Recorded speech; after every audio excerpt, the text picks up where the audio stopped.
Então essa é a nossa live, um bate-papo com o nosso amigo Cássio Ferrarini, né? Ele é nosso especialista jurídico. É um bate-papo sobre como se preparar para as correções. Cássio, fala mais sobre você, sobre a sua trajetória. Boa noite a todos, boa noite, Elvis. Eu comecei na área do direito, como a maioria das pessoas, pela faculdade. E ali na metade da faculdade, então, eu fui trabalhar no tabelionato de notas. A partir dali me despertou a paixão pela área e eu sabia que era ali que eu deveria estar. Então, a partir daquele momento, eu comecei a estudar mais, comecei a me dedicar, fiz a finalização da faculdade com TCC dedicado na área, né? E posteriormente a isso, eu vim me formar, antes inclusive de me formar, eu vim para Officer. E aí, posteriormente, eu fiz uma pós-graduação em Direito Notarial e Registral, então sou especializado e hoje também sou advogado. Esse serviço de auditoria, ele traz um diferencial para as serventias? Sim, totalmente. Por quê? Quando a gente faz o serviço de auditoria, ele por completo, ele não verifica somente os atos dela, mas também os processos e os procedimentos internos que estão interligados. Então a gente consegue verificar a partir daí se cada ato tem o melhor processo. Às vezes o melhor processo também não é apenas o mais célere, às vezes é o mais seguro, ou vice-versa. E o que ocorre? Atualmente a Corregedoria, por exemplo, do Paraná faz correção online. Então, quando eles efetuam ela, eles solicitam para ver por pastas. E quando a gente faz, então, o nosso serviço de auditoria aqui pela Officer online também, nós fazemos a verificação igual a corregedoria, por pasta. Isso acaba preparando a serventia já para a correição. Não apenas o ato e a segurança jurídica, mas o procedimento, que aí deixa esse procedimento, ou melhor, o processo de correição mais célere. Show. E um dos temas mais abordados agora, os mais comentados dentro das serventias, é sobre a LGPD. A nossa auditoria, ela aborda a Lei Geral de Proteção de Dados? Sim, ela aborda. Como é que começou? Primeiramente, por exemplo, lá no Paraná, veio o provimento 302 e veio inúmeras situações que as serventias teriam então que se adequar. Vários procedimentos, orientações, e a partir disso, então, o que nós buscamos fazer? Conseguimos compilar essas situações, dividi-las e saber assim, é isso que eu vou levar para a auditoria. Mas, Cássio, o provimento 302 foi revogado em virtude do provimento 134 do CNJ.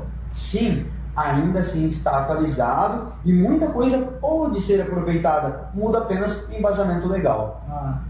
E a gente atua aí no estado do Paraná, Santa Catarina. Qual é a diferença entre esses dois estados? Então, a diferença basicamente é a parte legal.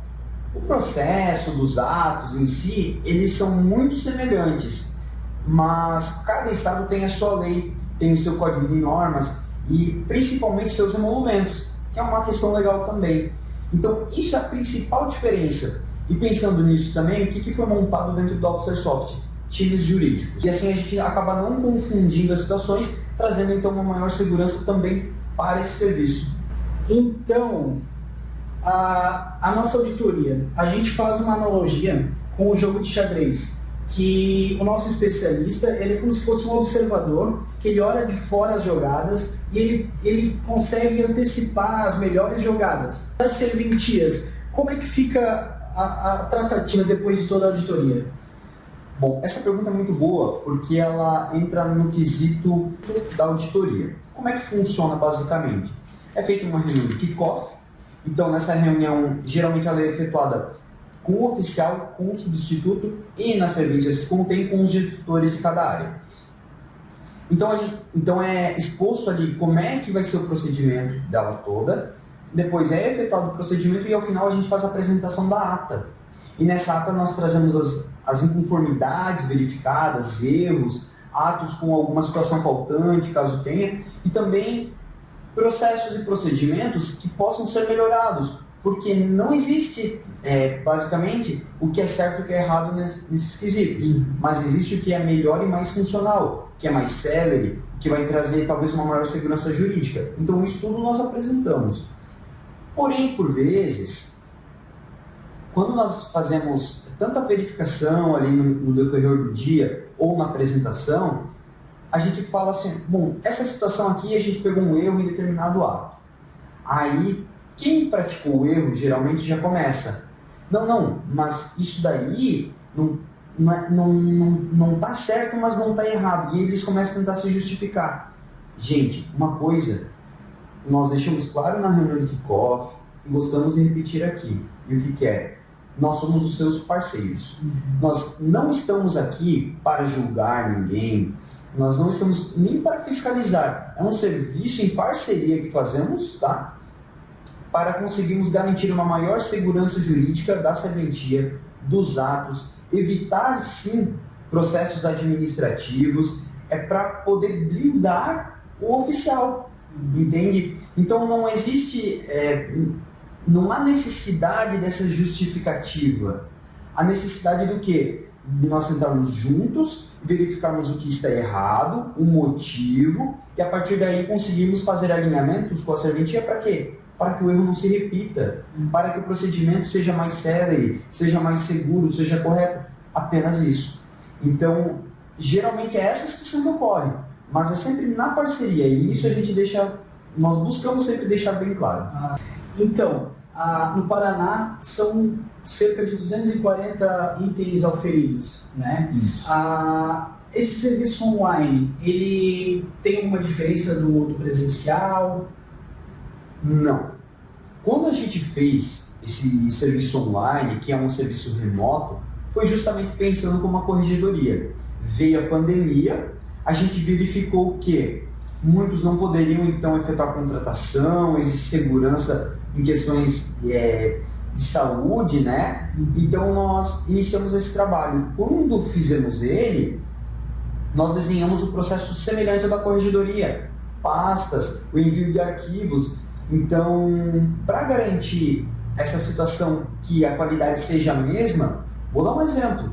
Nos mande o livro todo, determinado livro, eu vou verificar ele e se eu precisar de mais informações, assim como seria pessoalmente, eu vou solicitar por amostragem.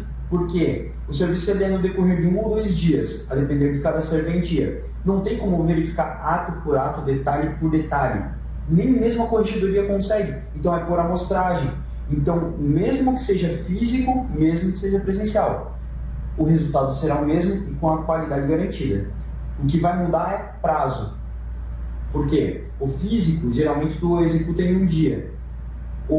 Quando é remoto, ele pode chegar a 2 ou 3 dias.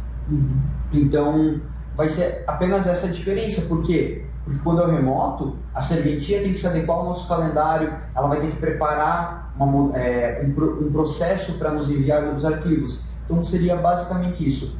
O resultado final é o mesmo. Legal. E Cássio, uma dica agora referente ao Notas. Ao Notas, simples e objetiva. É notariado. Gente, vamos lá. Veio o provimento 100 em junho de 2020. Se você não está adequado, tem algo de errado.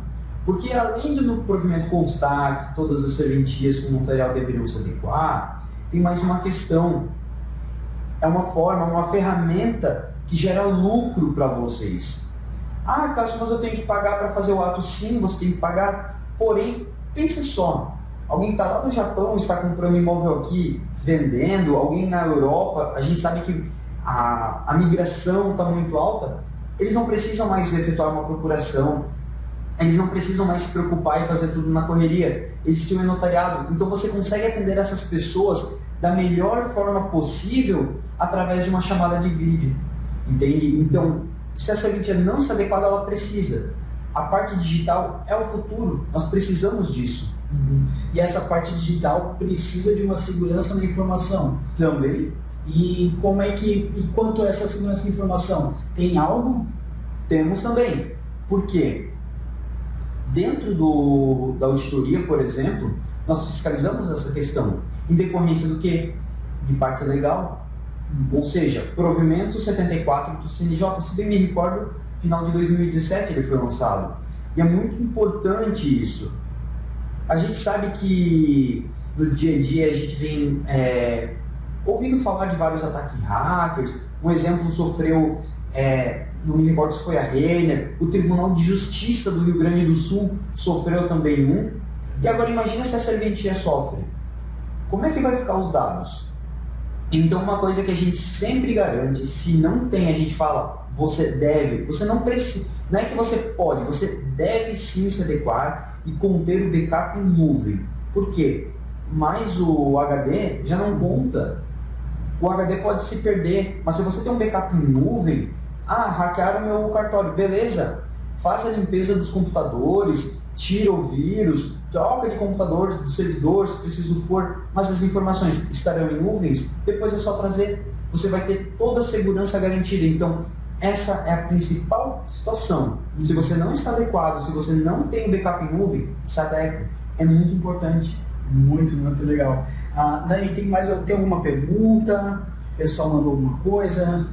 Sim, muitos mandaram parabéns pela live, pelo conteúdo. Obrigado. Tivemos aqui algumas pessoas que entraram novas, sejam bem-vindas aí para a live. Perguntas com dúvidas ainda não chegaram. Pessoal, aproveitando, né? Quem tiver dúvida pode mandar tanto na live agora, né? Amanhã eu estou trabalhando, vou lembrar de alguma coisa, pode enviar no nosso direct, tá? A gente sempre encaminha ou para o nosso jurídico ou para o nosso time de negócios, né? Todo mundo vai ter a sua dúvida sanada, né? A gente tem aqui um canal de conhecimento, a gente está procurando trazer esse conhecimento para vocês também. Aproveitando também, estivemos na semana passada nas serventias do Paraná, eu, o Cássio e o nosso diretor de operações, o Eduardo Seibel, e eu gostaria de agradecer a recepção, né, das serventias ali na região de Maringá, de Londrina, e foi muito legal, foi pessoal muito receptivo, muito obrigado, tá? E também lembrando que nós temos, além do serviço de auditoria, nós temos também o serviço de treinamento para o uso da plataforma de voluntariado, tá? E também o backup em nuvem, tá bom, pessoal? Tem alguma consideração? De momento é isso. Agradeço, né, a presença de todos que acompanharam a nossa live. Como já foi dito antes, ficará gravada no Instagram, no YouTube também, pode acompanhar lá. Sigam nossa página, Officersoft TV, lá tem vários vídeos. Se quiserem saber um pouco mais sobre ela, algumas outras informações, também tem o Officercast. Isso. O Officercast, então, o episódio 2 traz sobre auditoria, também tem questões de evolução tecnológicas para serventias, que é o último gravado, o Officercast 4. Aproveitem esse conteúdo, é muito enriquecedor. É muito legal. Então, obrigado, um abraço e boa noite. Boa noite.